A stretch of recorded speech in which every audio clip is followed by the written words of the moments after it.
অটিজমের মানে বিগিনিংটা হয় যে বাচ্চাদের মাইলস্টোন তারা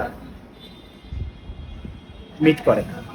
আচ্ছা, যেমন একটা বাচ্চা 8-9 মাস বয়সে সে আস্তে আস্তে হামাগুড়ি দিতে শিখে। দেখা গেল যে 8-9 মাসের জায়গায় সে 13-14 মাসে যায় হামাগুড়ি দিচ্ছে, এখানে সে 5-6 মাস পিছিয়ে, তাই না? তারপরে 13-14 মাস, 11-12 মাসে সে আম্মা আব্বা বলবে, একটা দুইটা ওয়ার্ড, হাফ ওয়ার্ড হইলেও সে বলবে, এবং ওইটা সে যে কি বলতেছে এটা মিন করে বলবে। আম্মারে দেখে আব্বা বলবে না, অথবা আব্বারে দেখে আম্মা বলবে না, সে মিন করে বলবে। সে বিভিন্ন জায়গায় পয়েন্ট করে দেখাবে, এভাবে পয়েন্ট করে সে দেখাবে। তাকে যদি বলা হয় যে তোমার নাক কোথায়, সে আস্তে আস্তে আস্তে করে তার নাকের সামনে আঙুলটা আনবে। এগুলো হচ্ছে মাইলস্টোন। এগুলি আর্লি ডিটেকশনের জন্য এগুলি খুব ইম্পর্টেন্ট। এভাবে তার 14-15 মাস বয়সে সে আস্তে আস্তে করে সে হাঁটা শুরু করতে পারবে, তাই না? তারপর যখন দুই ক্রস করবে তখন সে পুরোভাবেই সে হাঁটতে পারবে। সে একটা দুইটা ওয়ার্ড, স্মল সেন্টেন্স সে বলতে পারবে, ছোট্ট সেন্টেন্স, 2 ওয়ার্ডের 3 ওয়ার্ডের সেন্টেন্স, সিম্পল সেন্টেন্স সে বলতে পারবে। তারপরে সে যদি ব্রেস্ট ফিডিং বেবি হয়, মার বুকের দুধ যদি খায়, তখন সে মার বুকের দুধ ছাড়তে চাবে না। এটা কিন্তু একটা গুড সাইন যে মার বুকের দুধ সে ছাড়তে চাবে না, তাকে জোর করে ছাড়াইতে হবে। হ্যাঁ, তখন সে আরো বেশি সলিড ফুড খায় হজম করতে পারবে। তার টেন্ডেন্সিগুলি, তার ভিতরে শরিক টেন্ডেন্সি কম থাকবে, যেমন টেন্ডেন্সি বেশি থাকবে। হ্যাঁ, শরিক র্যাশ তার ভিতরে কম থাকবে।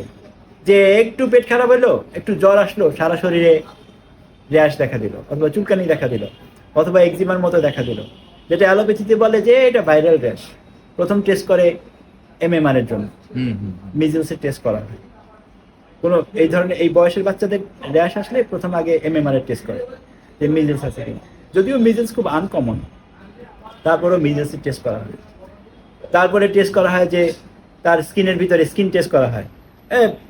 মানে কিছু অ্যান্টিজেন আছে, নিয়ে স্কিনের উপরে 2-1টা ঘষা দিলে স্কিনের কালার চেঞ্জ হয়, অ্যান্টিজেনের ভিতরে অ্যান্টিজেনের কালার চেঞ্জ হয়, ব্ল্যাক থেকে ব্লু হয়, ব্লু থেকে গ্রিন হয়, বিভিন্ন ডিপেন্ডিং অন সে যদি কোনো কিছুর উপরে তার যদি কোনো রকম অ্যান্টিহিস্টামিন কোনো প্রপার্টি আছে কিনা, অ্যালার্জি টেস্ট বলে যেটাকে সিম্পল ইংলিশে।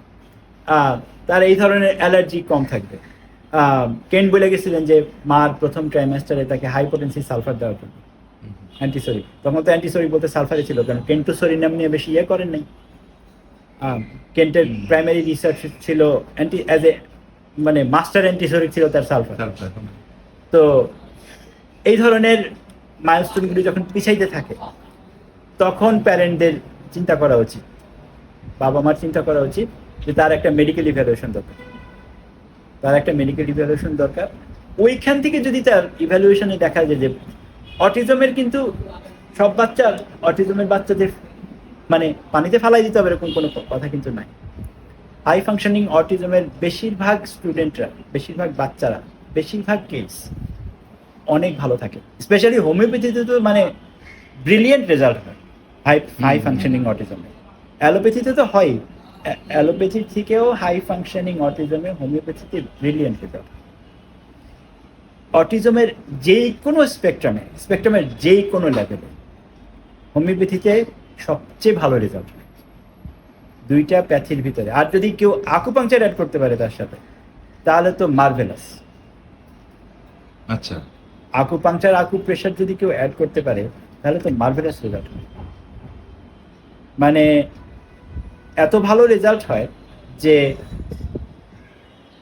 যাদের খুব ডিপ লেভেলে অটিজম থাকে তাদেরকে নিয়েও বাবা মারা এক ছাদের নিচে বসবাস করতে পারে অনেক লম্বা সময় পর্যন্ত। তো অটিজমের আর্লি ডিটেকশন প্রসেসটা খুব ইম্পর্টেন্ট। আর অটিজমের স্টেট চেঞ্জ হয়, যেমন অনেক অটিজমের কেস আছে এদের ইনকন্টিনেন্স হয়, প্রস্রাব ধরে রাখতে পারে না। হ্যাঁ, এরা অনেক সময় এদের সিভিয়ার ডায়রিয়া হয়। ফুড অটিজমের বাচ্চাদের জন্য এক্সট্রিমলি ইম্পর্টেন্ট। গ্লুটেন দেওয়া যাবে না, কেসিন দেওয়া যাবে না, মাংসর থেকে তাদেরকে দূরে রাখতে হবে, অ্যানিমেল প্রোটিন থেকে তাদেরকে দূরে রাখতে হবে। মাছ খাওয়ানো যেতে পারে, তেলালা মাছ, রিঠা মাছ, আর মাছ, ইলিশ মাছ খুবই ভালো মাছ এদের জন্য। যে সমস্ত মাছের ভিতরে তেল বেশি, এই সমস্ত মাছ এই সমস্ত বাচ্চাদের জন্য খুবই ভালো। আচ্ছা, ইয়াতে কি জানি ভ্যাকসিনের সাথে সম্পর্কটা কি রকম? এখন কেউ কেউ এটা নিয়ে দ্বিমত পোষণ করে, কেউ কেউ বলে যে, অনেক হোমিওপ্যাথ আছে বলে যে টিনা স্মিথ, হ্যাঁ টিনা স্মিথ বলে যে ভ্যাকসিনোসিস হয়েছে, তাই না? এটা অনেক ক্ষেত্রে ট্রু, কিন্তু সব কেসেই যে টিনা স্মিথের প্রোটোকল ফলো করলে যে ওইখানে হ্যাঁ পজিটিভ রেজাল্ট আসবে এরকম কোনো গ্যারেন্টি কিন্তু নাই। কোনো মেডিসিন সিস্টেমে কোনো গ্যারেন্টি নাই। অ্যালোপ্যাথিতে 4টা বন্ড সই করে রুগীকে ওটিতে ঢুকানো হয়, রুগী তো মরে, তারপরে রুগী মরে, তারপরে কিন্তু ডাক্তাররা জেলে যায় না, কারণ ওই বন্ড সিগনেচার করে আসছে। সো কোনো মেডিসিন সিস্টেমেরই কিন্তু কোনো গ্যারেন্টি নাই। সো যেটা আমার মনে হয় যেটা করা উচিত, একটা মাস্টার মেডিসিন খুঁজে বের করা উচিত যে কোনো রোগীর জন্য। কেস টেকিং এর সময় একটা মোস্ট ওই টাইমের জন্য, ওই সময়ের জন্য একটা মাস্টার মেডিসিন খুঁজে বের করা উচিত। রোগীর মেডিসিন যদি ব্যারাইটা কার্বনিকাম হয়, মাথায় রাখতে হবে যে ওই ব্যারাইটা কার্বের স্টেট যতদিন তার ভিতর থেকে না গেছে ততদিন তার ওষুধ ব্যারাইটা কার্ব। এর মাঝখান দিয়ে যদি বেলেডোনা দিতে হয় দিব, স্টেমোনিয়াম দিলে দিব, অন্য ওষুধ লাগলে দিব, কিন্তু ব্যারাইটা কার্ব থাকবে তার প্রাইমারি মেডিসিন, এবং তাকে ওই ছোঁয়া নিতে হবে ওষুধ। 1 সপ্তাহে হোক, 1 মাসে হোক, 2 সপ্তাহে হোক, ওই ব্যারাইটা কার্বের ছোঁয়া তাকে দিতে হবে।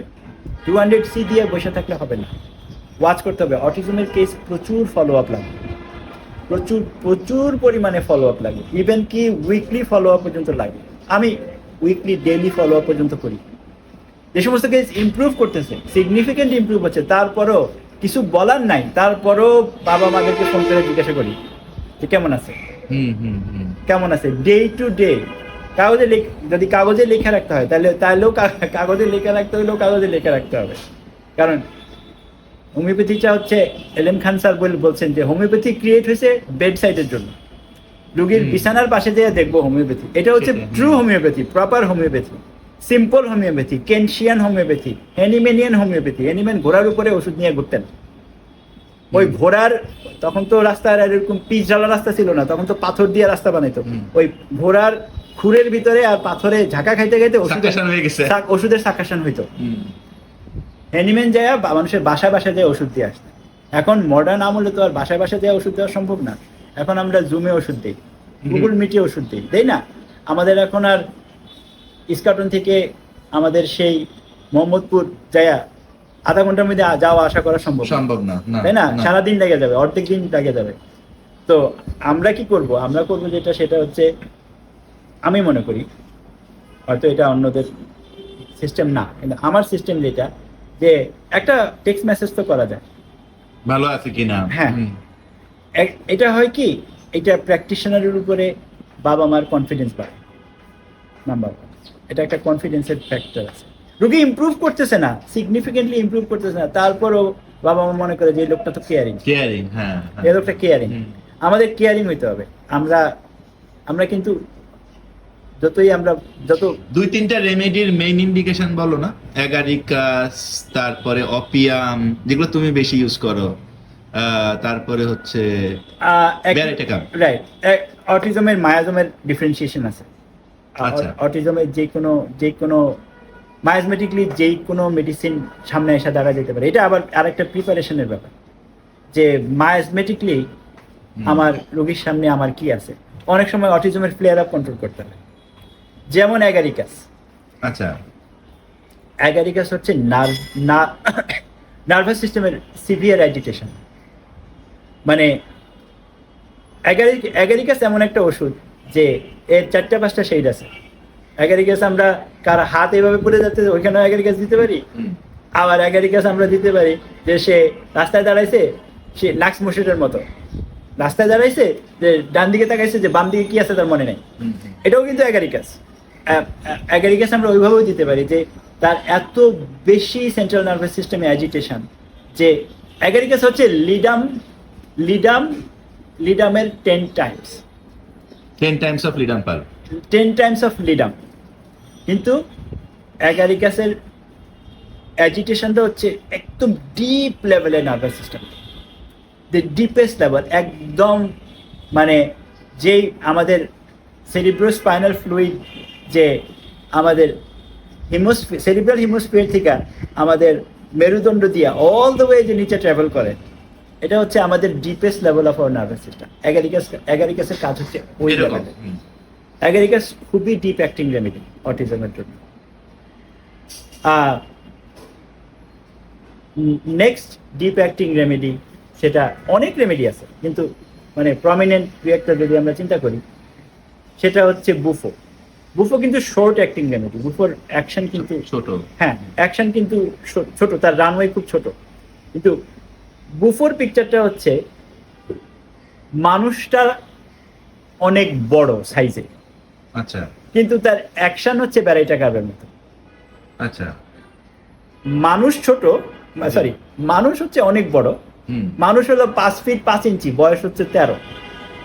এটা হচ্ছে বুফো। এটা হচ্ছে বুফো, এরকম মোটা ক্যালকারিয়া গার্ভের মতো, হাতের রিস্ট এরকম মোটা, মেডোরাইনামের মতো সারা শরীরে তার চুল। হ্যাঁ, এটা হচ্ছে বুফোর প্রেজেন্টেশন। নিম্ফোমেনিয়া আছে হায়োসায়ামাস এর মতো, মেডোরাইনামের মতো। মেডোরাইনাম আর বুফো কিন্তু complementary medicine, just like stramonium hyoscyamus complementary, medorrhinum bufo কিন্তু কমপ্লিমেন্টারি মেডিসিন। হ্যাঁ, টিউবারকুলাইনামে আমরা তখন পর্যন্ত যাব না অটিজমের কেসে, আমি যাই না অ্যাটলিস্ট, যতক্ষণ পর্যন্ত তার ভিতরে টিউবারকুলাইনামের ক্লাসিক ক্যারেক্টারিস্টিক শো না করে। যেমন টিউবারকুলাইনামের ক্লাসিক ক্যারেক্টারিস্টিক্স কি? টিউবারকুলাইনামের রুগীরা দোকানে যায়, দোকানে যায় একটা জিনিস কিনে, ঘরে আসতে না আসতে মাইন্ড চেঞ্জ হয়ে যায়, আবার যাইয়া দোকানে ওটারে চেঞ্জ করে নিয়ে আসে। এটা হচ্ছে ক্লাসিক টিউবারকুলাইনাম। আচ্ছা, তাই না? তার মাইন্ড সে কখনোই এক জায়গায় রাখতে পারে না। আজকে চিটাঙে গেল তো কালকে দিনাজপুর গেল, চিটাঙের ওই চা বাগানটা ভালো লাগে না, চলো সিলেটের চা বাগানটা দেখে আসি। এটা হচ্ছে ক্লাসিক টিউবারকুলাইনাম। অটিজমের ভিতরেও কিন্তু এরকম বিহেভিয়ার পাওয়া যায়। সে তারে বাচ্চারে নিচে নামানো যায় না, নিচে নামাইলে প্রবলেম। একটা ইয়ে আছে যে মা বাচ্চারে কলা দিছে, বাচ্চারে বলতেছে বাবা কলা খাও, এখন বাচ্চা বলতেছে কলাটা ছিলা দাও, মা কলাটা ছিলা বাচ্চার হাতে দিছে, কারণ বাচ্চা বলতেছে কলা ছিলা দিলা কেন?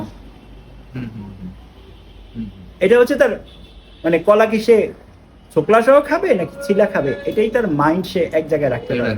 টিউবারকুলাইনামের বাচ্চার ক্লাসিক ক্যালকেরিয়া ফসের সিমটম, যে মাংস, পোড়া মাংস, যেগুলি আমরা রেপার্টরি মেডিকেতে দেখি, এই ধরনের বাচ্চারা প্রচন্ড অ্যানিমেল প্রোটিন খেতে পছন্দ করে। মিন্সড মিট, হ্যাঁ মিন্সড মিট একটা মেডিসিন। হ্যাঁ, প্রচন্ড অ্যানিমেল প্রোটিন খেতে পছন্দ করে। তাদের মাইন্ড খুবই ফ্লেক্সিবল, তারা এক জায়গায় তাদের মাইন্ড রাখতে পারে না, দৌড়াদৌড়ি করে মন। হ্যাঁ, ভেরি সিমিলার টু আমাদের অ্যানিমাল কিংডমের রেমেডিগুলি, যেগুলি আমরা দেখি যে ইনসেক্ট এবং হ্যাঁ হ্যাঁ, তা এই যে ভেসপা একটা বিউটিফুল রেমেডি অটিজমের জন্য। তারপরে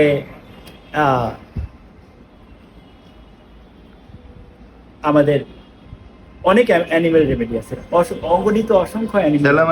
স্যালামান্ডার, যেটা বুফোর কমপ্লিমেন্টারি মেডিসিন। হ্যাঁ, এটা খুব ভালো ওষুধ অটিজমের জন্য। তারপরে টিউবারকুলাইনাম তো বললামই, টিউবারকুলাইনাম কোচ, যে সমস্ত অটিজম বাচ্চাদের ঠান্ডা ছাড়ে না, টিউবারকুলাইনাম এভিয়ার, হ্যাঁ, এদের ঠান্ডা ছাড়ে না, এগুলির জন্য খুব ভালো ওষুধ। তারপরে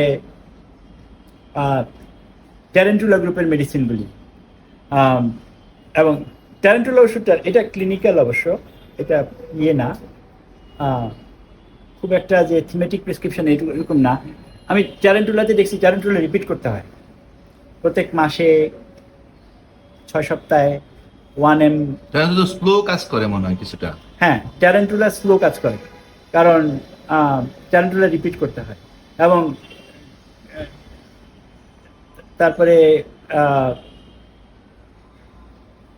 ট্যারেন্টুলার আরেকটা সমস্যা হচ্ছে যে অনেক সময় ট্যারেন্টুলা কিন্তু অ্যাগ্রেভেট করে, কিন্তু তখন এটা অনেকটা স্ট্রেপ্টোকক্সি নামের অ্যাগ্রেভেশনের মতো লাগে, মেন্টাল অ্যাগ্রেভেশন। আচ্ছা, মেন্টাল অ্যাজিটেশন, ওটা রাগ মানে গোসা, গোসাটা বেশি হয়। হ্যাঁ, ওই তখন ওইটার আমাদের কমপ্লিমেন্টারি মেডিসিন মনে রাখতে হবে। মানে এই কেস, অটিজমের কেসগুলি কি, অটিজম খুব খুব ইনভলভ হয়ে যায়, প্র্যাকটিশনার তার রোগীর সাথে প্রচুর, রোগী তো এত সময় না দিতে পারলে তো কিছু হয় না। হ্যাঁ, প্রচন্ড। অটিজম যদি হোমিওপ্যাথি দিয়ে তুলে আনতে হয়, প্র্যাকটিশনারের ইনভলভমেন্ট অনেক লাগে, এটা দরকার হয়। যদি না হয় তাহলে কেসটা মানে সিঙ্গেল সাইডেড কেস হয়ে যায়, লং টার্ম করে কেসটা সিঙ্গেল সাইডেড কেস হয়ে যায়। কারণ একটা ওষুধ যদি, ফর এক্সাম্পল ট্যারেন্টুলা যদি 2 বছর একটা রুগীকে দেওয়া হয়, তাহলে কিন্তু বিপদ, তাহলে কিন্তু বিপদ। তাকে দেখতে হবে ট্যারেন্টুলা 4-5 মাস দিয়ে দেখতে হবে যে তার আর দরকার কিনা, যে না তার আর ট্যারেন্টুলা দরকার নেই, সে এখন ঠান্ডা হয়ে গেছে, আগের মতো সোফার উপরে উঠে জাম দেয় না, আগের মতো চেয়ারের উপরে উঠে সে জাম দেয় না, বিল্ডিং থেকে জাম দিয়ে পড়ে না, হ্যাঁ, সে এত সিভিয়ারলি রেস্টলেস না। তখন তার দেখতে হবে, তার ভিতর থেকে বের করে নিয়ে আসতে হবে তার নেক্সট সিমটম কি। হ্যাঁ, এর মাঝখান দিয়ে তো অ্যাকিউট আসবেই, এবং অ্যাকিউটও ম্যানেজ করতে হবে। অ্যাকিউট না ম্যানেজ করতে পারলে আবার অ্যালোপ্যাথি পড়লে তখন আবার সিমটমের প্রেজেন্টেশন চেঞ্জ হয়ে যেতে পারে, এটা ওর একটা পসিবিলিটি আছে। ঠিক আছে।